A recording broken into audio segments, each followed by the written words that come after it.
oo dib u soo celino majdigii iyo sharaftidii uu lahaa islaamku oo qofka muslimkii uu noqdo qof laga haybaysto oo cadaalad ku hoos nool oo dunida xaq gaadhsiiya siday u dhacaysaa haddaba taas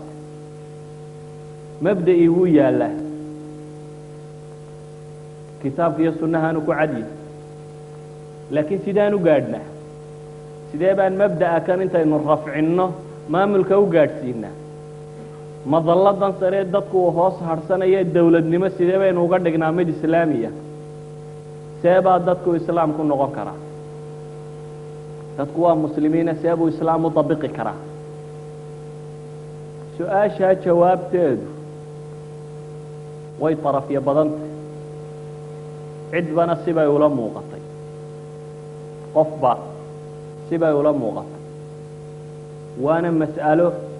aynu odhan karno ilaa xaddin maa waa mas'ala ijtihaadiya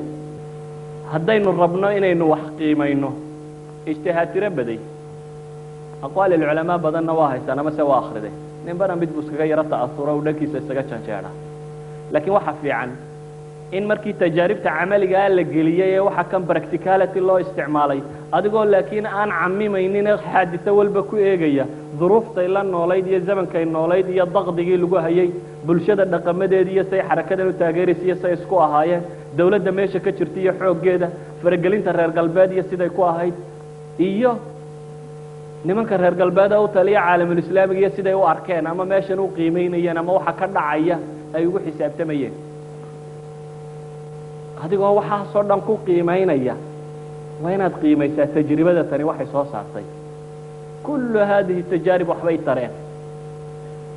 haddii la tilmaamo ceebna mid ceeb loo waayayaa ma jirto